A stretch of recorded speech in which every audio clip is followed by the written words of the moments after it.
quadro Direito do Povo desta segunda-feira.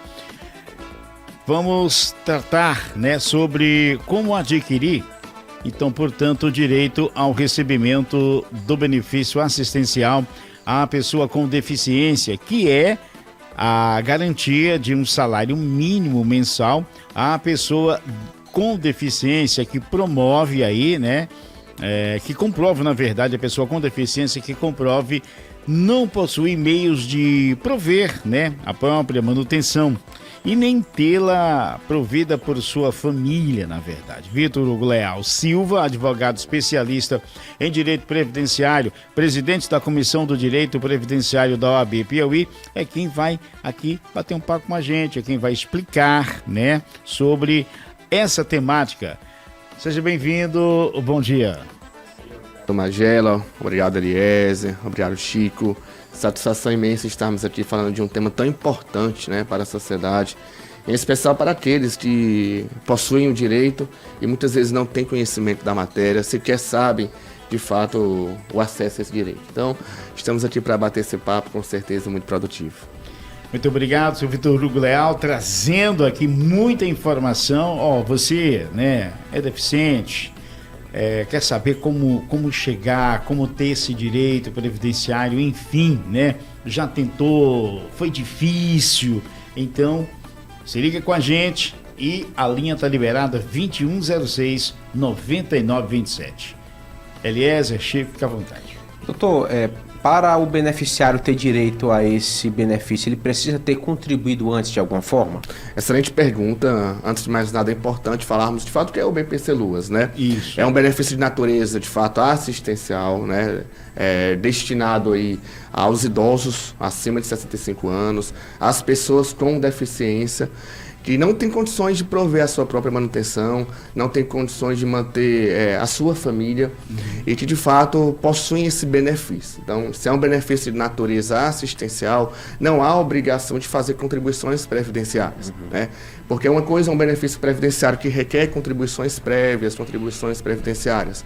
Já benefícios assistenciais, dentre eles o BPC Luas, seja para o idoso ou para o portador de deficiência, tem que ser comprovada a necessidade. Comprovada a necessidade, comprovados os requisitos, aí sim será devido o benefício.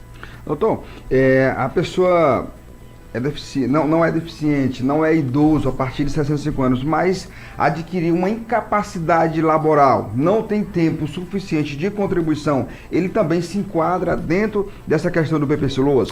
Ótima pergunta, é importante nós sempre deixarmos claro, Se a pessoa não possui 65 anos de idade, mas adquire uma deficiência ao longo da sua vida laboral, sim, se de fato ela conseguir comprovar a deficiência, e é muito importante nós deixarmos a sociedade ciente, através dessa boa pergunta do Chico, que deficiência para a lei é um impedimento superior a 2 anos. Então, se a pessoa adquire de fato ali uma enfermidade que a torna deficiente, a torna com um impedimento, seja por uma natureza física, sensorial, mental, ela poderá sim ali, de fato, se cumpridos os demais requisitos, pleitear o BPC Luas, tá?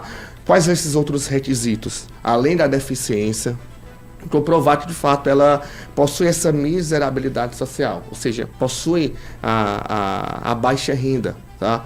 O governo federal utiliza o cadastro único justamente para que os beneficiários possam ter acesso aos benefícios do governo, dentre eles o BPC Luas.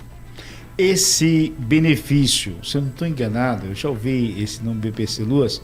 Um exemplo, tem alguém gozando desse benefício no momento, A pessoa que é dona do benefício faleceu, então ele pode passar para outra pessoa ou a pessoa faleceu, cessou? Infelizmente não, porque os benefícios de natureza assistenciais, como o BPC Luas, não gera direito à pensão por morte. É porque muita gente quer achar pro netinho, Sim, exatamente. Então, benefícios previdenciários, como por exemplo uma aposentadoria, aí sim, comprovada a dependência dos dependentes, gerará ali o benefício da pensão. Porém, benefícios assistenciais como BPC Luas, além de não gerar direito à pensão por morte, não deixar ali o benefício para os dependentes, também não gera direito ao 13º no final do ano, que é o abono salarial ali. Não é porque eu já vi uma briga, a gente não está perto, a gente escuta, né? Não se mete mais coisa. Então eu já vi uma briga de uma família porque a pessoa tinha falecido e alguns familiares achavam que a outra pessoa que cuidava do idoso, né, estava recebendo aquele benefício. Eu falei, gente, é LOAS, não tem como, não existe, né? Então é por isso que eu perguntei, então, para que seja comprovado aqui realmente a veracidade do fato. Doutor, eu queria que o senhor reforçasse esse segundo critério. Além da pessoa ter a incapacidade, ela tem que ser vulnerável socialmente. Assim, quer dizer, se dentro da família tem alguém que possa sustentar, então a pessoa não vai ter direito. Ótimo. Esse critério objetivo, Eliezer, é algo que de fato vem sendo muito mitigado. Como assim? O que é que a lei estabelece? Que esse critério social tem um critério objetivo, né, um percentual de 1/4 do salário mínimo por pessoa do grupo familiar. Então, se a respectiva família vive com uma renda inferior a 1/4 de salário mínimo por pessoas dentro da residência, ela é considerada de forma objetiva como realmente miserável, tá? Sob o ponto de vista legal. Porém, é importante entendermos que já os tribunais, o próprio INSS em si, através de portarias, já reconhece a possibilidade de romper esse limite, né, de 1/4 do salário mínimo. Afinal, a situação de pobreza, a situação de dependência financeira, econômica, deve ser avaliada de acordo com cada realidade familiar. Certo? Então, pode muito bem uma residência ter pessoas que, de fato, possuem ali uma certa remuneração, mas ainda assim serem consideradas miseráveis, serem consideradas baixa renda. Que a renda não é suficiente para a manutenção da casa, né? Porque deve ser levado em consideração despesas com medicamentos, despesas com alimentação especial, com tratamento de saúde. Então, de fato, essa questão da miserabilidade do grupo familiar, ela é muito pessoal e deve ser analisada em cada situação. Isso já é o entendimento dos tribunais. Eu, sem querer, fui desligar aqui. Enquanto o telespectador... Você do telefone, liga novamente. Pronto. Alô, você do telefone, bom dia. Caiu a ligação, vamos lá. Enquanto o telespectador liga novamente, telespectador, doutor, é possível acumular mais de um BPC LOAS na mesma residência? Que excelente pergunta. É uma dúvida muito corriqueira, principalmente no dia a dia do escritório de advocacia, na sociedade. E sim, é possível, porque o benefício assistencial, tanto ao idoso quanto à pessoa com deficiência, ele não entra no cálculo da renda familiar. Então, uma vez não entrando no cálculo da renda familiar, é como se aquele benefício fosse um valor zero. Então, pode acumular inúmeros benefícios dentro de uma mesma família, lógico, desde que cumpra os requisitos. Caso a caso, cumpra os demais requisitos.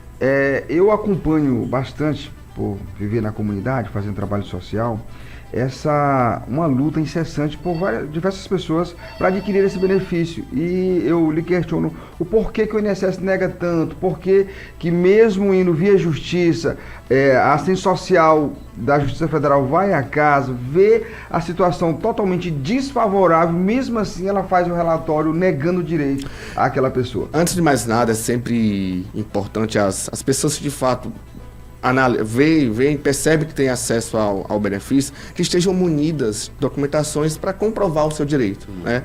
Documentação médica que comprove ali a deficiência, o seu cadastro único devidamente atualizado no TRAS, para comprovar de fato ali que a família se encaixa nos requisitos. Ainda assim, como você bem disse, inúmeras são as vezes que de fato haverá ali um indeferimento administrativo, por inúmeras razões, são muitas perícias médicas realizadas de forma precária, e isso acontecendo, sempre fica a orientação de procurar realmente um especialista para que de fato possa tomar as devidas providências, ou requerindo novamente o benefício, ou requerindo já, ajuizando uma ação judicial, e ela vai passar por uma perícia médica e uma perícia social, né? Então, de fato, primeira parte, realmente, você que acha que tem direito ao benefício, fique munida que quanto mais bem preparada documentalmente, menores as chances de um insucesso. Mas sim, acontece muito, infelizmente, essas tristes notícias negativas. Nesse caso desse benefício, não é necessário, digamos assim, ter um certo prazo, fazer uma prova de vida, não, né? Sempre tem, certo? Tem. Como é um benefício embora não seja um benefício vitalício, tá? É importante a gente deixar isso claro, embora não seja uma aposentadoria, é um benefício assistencial, mas a própria lei orgânica da assistência social determina que essa revisão deve ser feita no mínimo a cada 2 anos, embora isso não aconteça na prática, até porque o INSS não tem estrutura suficiente para estar convocando todos os beneficiários. De 2 em 2 anos. Em 2 anos. Mas é um benefício de trato contínuo. Mas pode ser feito a qualquer momento, Pode ser né? feito, Exigido. pode ser feito. Normalmente os beneficiários são convocados para fazer essa prova de vida. Doutor, eu faço uma pergunta aqui. Uma pessoa nasceu com a deficiência e aí conseguiu o benefício continuado e aí ele tem um entendimento que é contribuir para transformar esse BPC em uma aposentadoria por INSS. Ele pode fazer isso para adquirir o tempo de contribuição e reverter? Muito bom, sim. Inclusive isso é possível, tá? Porém, de forma facultativa. É importante que nós alargarmos um pouco o debate, porque há várias formas de contribuição. Seja contribuição como empregado, como contribuinte individual, como empregado doméstico e também como facultativo. O BPC-Loas, o beneficiário de BPC-Loas, que deseja contribuir, realizar contribuições previdenciárias, a fim de que um dia possa ter acesso a um determinado benefício, ele deve contribuir na modalidade de facultativo, tá? Para que não tenha ali nenhuma divergência de dados. Qual percentual do... O percentual vai de 5% ou então a 11%. Em regra, o titular do BPC-Loas ele vai contribuir como beneficiário de baixa renda, que é 5% ali do salário mínimo. Tá? Então, se ele tem a sua inscrição devidamente registrada no cadastro único, ele poderá contribuir dessa forma. E tá seria muito inteligente, inclusive, muito da parte inteligente. do Mas não, agora, uma contribuinte, coisa que nós digamos Muito aqui inteligente. que ficou intrigando, um exemplo. Para poder ter o BPC-Loas, ele precisa comprovar que não tem renda, que não tem condições, não é verdade? Mas, e a partir do momento que ele contribuir para ter uma previdência lá na frente, aí para o sistema, ele não pode perder ou vai ficar recheado? Não, ele está pagando através do BPC-Loas. E é facultativo. É isso que o Justamente doutor está explicando. Tem que isso. escolher a modalidade certa para não modalidade. gerar esse conflito.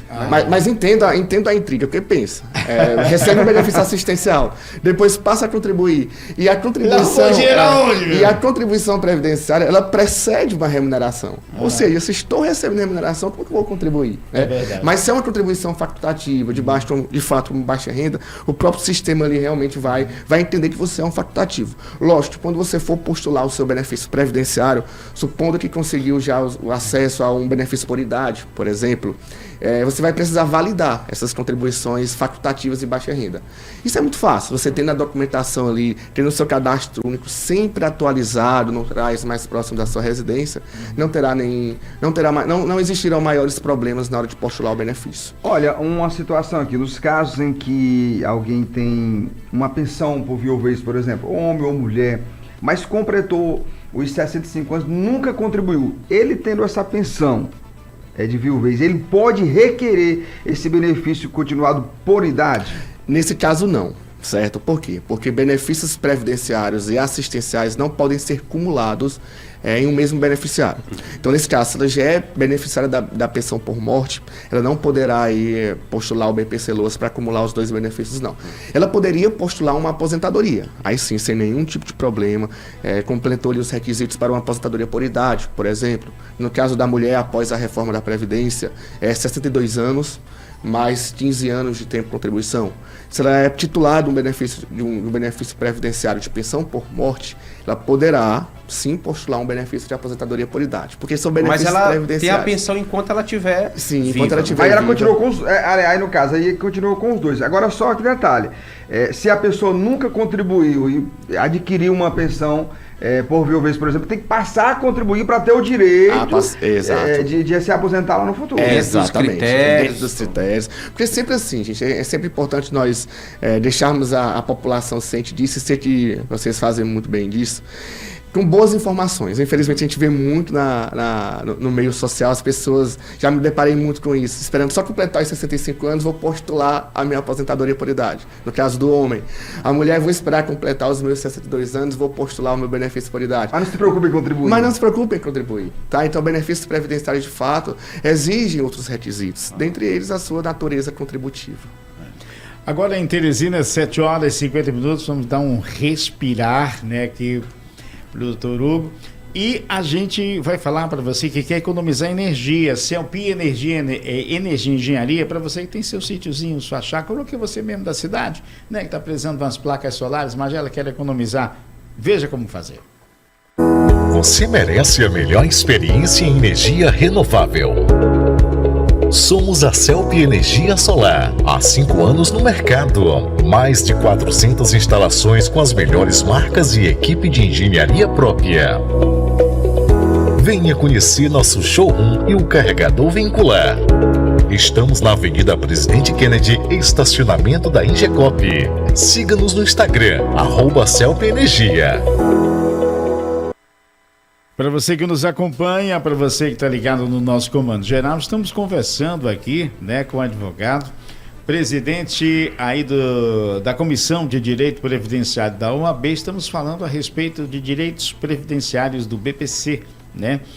E Vitor Hugo Leal Silva, né, que está batendo esse papo aqui com a gente, trazendo muita informação esclarecedoras para você que está nos acompanhando e você que chegou a partir de agora aqui na UDIA TV vai passar a acompanhar. Chico e Eliezer. Doutor, recentemente o governo divulgou aí que algumas doenças, algumas comorbidades serão inclusas nessa questão do BPC. Aí eu quero que o senhor possa estar nos informando a nós e a nossa audiência quais essas comorbidades que passarão a ter direito ao BPC. Pronto, muito bom. É sempre uma dúvida muito existente. Se há determinadas doenças que realmente, por si só, são consideradas para fins de acesso a um determinado benefício, seja o BPC Loas ou seja a aposentadoria por incapacidade permanente. E é importante nós esclarecermos que, tanto para benefícios previdenciários, a necessidade de comprovar a invalidez, quanto o BPC Loas, o que há de ser observado é a deficiência. Lógico que existem algumas doenças que são consideradas pela legislação como graves. Neoplasia maligna, que é o câncer, tuberculose ativa, enfim, há um rol bem exemplificativo, certo, de doenças. Porém, o que é observado para fins de acesso ao BPC Loas é se existe ou não deficiência. E deficiência é diferente de incapacidade. Veja, muitas pessoas deficientes são incapazes, mas nem todo mundo que é incapaz é deficiente. Porque a incapacidade, o requisito da incapacidade é impedir a pessoa de exercer uma atividade profissional. Já o deficiente são barreiras, tá? Então, supondo uma pessoa que possui apenas uma perna, mas tem condições de trabalhar, ela vai trabalhar, porém com dificuldades, se comparado com uma pessoa que tem as 2 pernas, né? Então, sempre deve ser observada a questão da deficiência, independentemente de qual doença realmente ela possua, tá? O BPC Loas, inclusive, ele faz o conceito de deficiência de forma bem ampla. Uma deficiência sensorial, uma deficiência mental, uma deficiência física, tá? Então, comprovado ali na perícia médica que, de fato, aquela pessoa, a doença que aquela pessoa possui, a coloca em barreiras junto à sociedade, sejam barreiras sociais, barreiras no seu trabalho, barreiras no seu ambiente ali em si, considerada deficiente, ela poderá postular o seu benefício de assistência, né? Assistência do BPC Loas ao deficiente, independentemente de qual doença. Tá? Então, sempre é importante as pessoas entenderem. Tem doenças que são graves por natureza. E, de fato, possuir essa doença aumenta a chance de ter esse benefício. Mas o que é de ser analisado é a deficiência. Agora, doutor, o senhor que é da área, como é que os peritos fazem a avaliação desta gravidade? Eu vou citar aqui um exemplo aqui. Tem uma senhora que eu acompanho da comunidade de Salobro, que ela tem um olho perdido e mais 75% da outra visão comprometida, além de outras comorbidades como diabetes, excesso de peso, e mesmo assim já está na 3ª ou 4ª vez que o INSS nega esse direito a essa pessoa. E aí, o que fazer? A perícia médica, Chico, ela é um ato subjetivo, tá? Tanto a perícia médica administrativa, a cargo do INSS, quanto a perícia médica judicial, quem vai analisar é o perito. Infelizmente, inúmeras, né, você vive uma realidade, você sabe muito bem disso, são inúmeras as situações que é um exemplo notório. Você está trazendo uma realidade fática, concreta, de uma pessoa que preenche todos os requisitos. Mas que, infelizmente, o perito no ato ali, por algum motivo, não sabemos o porquê, que, de fato, acaba indeferindo o benefício. O que deveria o perito fazer? conforme a própria determinação legal. Sempre analisar não a doença em si, somente a doença, fechar o seu olhar somente na doença, mas sempre fazer uma análise que nós chamamos de análise biopsicossocial, tá? Analisando a doença junto com o contexto social de uma pessoa, saber se de fato aquela doença em si vai a tornar ou não realmente deficiente ou incapaz no meio que ela vive. Sendo indeferido, sendo realmente negado, melhor dizendo, o pessoal gosta de usar mais esse termo, meio popular, sendo negado o seu benefício, procura um profissional especialista, ele vai saber de fato como proceder, ou requerendo administrativamente, ou ajuizando uma ação judicial. Respondendo de forma ainda mais objetiva a sua pergunta sobre o que fazer, procure um profissional especialista e para ver qual a melhor solução, tá? Mas em regra, uma melhor solução vem sendo entrar com um novo pedido judicial. Tá? Ou então um novo pedido administrativo. Porque, veja, muitas vezes nos deparamos com indeferimentos administrativos que as pessoas querem recorrer administrativamente. Só que não compensa. Tá? Por que não compensa? Porque vai ser analisado ali por uma junta médica. Então, pensa comigo. Se o perito que analisou o seu pedido, analisou a sua situação clínica, a sua situação social e indeferiu o seu benefício, imagine só a junta, que sequer vai lhe ver. Tá? Então, falando sobre um ponto de vista de uma revisão, de um recurso administrativo, muito provavelmente vai ser indeferido também. Doutor, Sim, era só... quando o senhor fala que a perícia é um ato subjetivo, a gente entende que o mesmo caso poderia ter resultados diferentes. Exato. A depender do médico que Exatamente. avaliou. É isso que acontece na prática. Na prática, então, exatamente. quando o médico diz, quando ele nega o benefício, ele está dizendo que a pessoa pode trabalhar, pode, no entendimento dele, buscar Exato. seu meio de sobrevivência. Exato. Então, por ser um ato subjetivo, por isso eu sempre oriento. Requeira novamente o benefício, né? Ou então ajuize uma demanda judicial. Para ver se cai na mão de outro. De outro médico, para poder de fato avaliar ali a sua situação. Mas veja, repito o que eu iniciei falando. Quanto mais documentação, de fato, você tiver, documentação comprobatória, exames. Veja, muitas vezes, realmente, é uma pessoa deficiente, mas não tem laudos suficientes para comprovar aquela deficiência. Né? Então, pensa comigo, se com laudos nós já estamos nos deparando com essas realidades, imagine só quem de fato não tem ali a documentação necessária. Então, tenha muito cuidado, muito zelo, você que está em casa, em juntar uma boa documentação, pedir um laudo sempre muito detalhado, não somente com o CID, mas peça ao seu médico que especifique as suas dificuldades, né? Realmente que o impacto daquilo na sua vida. Né? Exatamente, vai com certeza ter aí um resultado melhor. Agora, para avisar aqui novamente, doutor, que o senhor colocou aí, que é interessante colocar para o telespectador, é que, uma vez negado, recorrer administrativamente não é o remédio, porque até mesmo você disse que é uma junta médica. Isso. É aquela coisa que você vai para um julgamento aonde toda a ajuda, não, eu sigo com o relator. Então, qual foi o primeiro perito? Não, eu sigo a orientação Exato, do primeiro exato. perito Até por que um avaliou. instinto de grupo, de proteção. Exato, né? exato, perfeito, é isso mesmo, sempre, de fato, ter esse entendimento. Não deu certo uma vez, mas você realmente se encontra em um contexto de deficiência, recorra novamente, né, seja um novo benefício administrativo ou através do meio judicial. Em Teresina, 7 horas e 58 minutos, né? Para você que nos acompanha, o nosso muito obrigado. Conversamos com Vitor Hugo Leal Silva, advogado especialista em Direito Previdenciário, presidente da Comissão de Direito Previdenciário da OAB Piauí, que vai falar aqui, né, a respeito aí do PBC, né, para você que tem direito, como você adquirir, enfim, e outras informações básicas para que você tenha o seu benefício, para que você com certeza não perca, enfim, foram detalhes importantíssimos que nós queremos agradecer, né, o assunto é muito vasto, muito importante, o tempo é que é curto e nós queremos agradecer o senhor pela presença, por esse bate-papo aqui no Direito do Povo. Obrigado, satisfação imensa essa nossa manhã aqui.